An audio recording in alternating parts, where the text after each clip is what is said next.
आदरणीय प्रधानमंत्री श्री नरेंद्र मोदी जी के मार्गदर्शन में देश की नई संसद में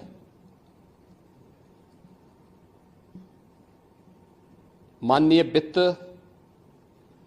मंत्री जी ने देश का आम बजट प्रस्तुत किया है। यह बजट सर्वस्पर्शी, सर्वसमावेशी, विकासोन्मुख 140 करोड़ भारतवासियों की आशा, आकांक्षा और अमृत काल के संकल्पों को पूरा करने वाला सिद्ध होगा। आम बजट 2024-25 आत्मनिर्भर एवं विकसित भारत के निर्माण का एक आर्थिक दस्तावेज है। इस आम बजट में अंत्योदय की पावन भावना, विकास की असीम संभावना और नवोन्मेष की नवदृष्टि है।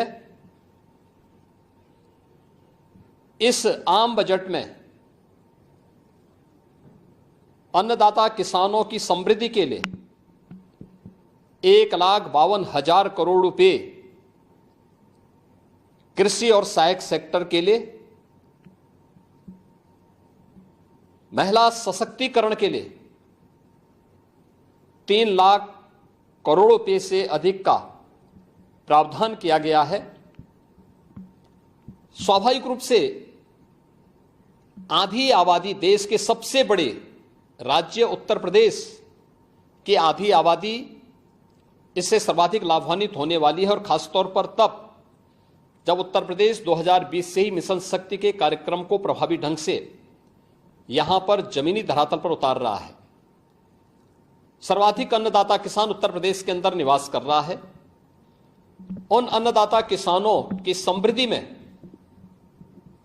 आज संसद में प्रस्तुत आम बजट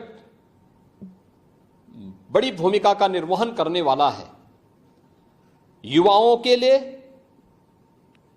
लाखों नौकरियों के साथ साथ मध्यम वर्गीय परिवार के लिए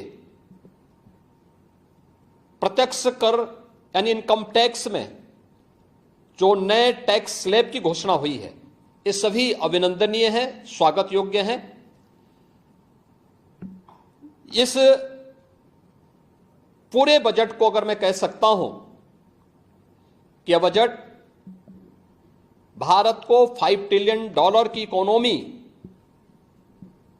में बदलने के संकल्प के साथ ही दुनिया के ग्रोथ इंजन के रूप में भारत की भूमिका को और विकसित भारत की संकल्पना को साकार करने का एक आर्थिक दस्तावेज के रूप में यह देश की संसद में प्रस्तुत किया गया है। इस 140 करोड़ जनता जनार्दन के लिए समर्पित, उनकी आशा, उनकी आकांक्षा और अमृत काल के संकल्पों को पूरा करने वाले इस बजट के लिए मैं आदरणीय प्रधानमंत्री जी के प्रति आभार व्यक्त करता हूं। माननीय केंद्रीय वित्त मंत्री माननीय श्रीमती निर्मला सीतारमण जी को और उनकी पूरी टीम का मैं अभिनंदन करता हूं। मध्यम वर्ग को राहत देने के लिए इस आम बजट में जो उपाय किए गए उसको लेकर क्या कहना है? देखिए, मध्यम वर्गीय परिवार में टैक्स के बारे में सबसे बड़ी छूट आज उपलब्ध हुई है, और ये लंबे वर्ष समय से ये मांग चली आ रही थी। 3 लाख तक के प्रत्यक्ष कर यानी इनकम टैक्स में कोई भी टैक्स नहीं लगेगा। इसके साथ साथ अन्य जो स्लैब भी दिए गए हैं वे काफी राहत भरे हैं।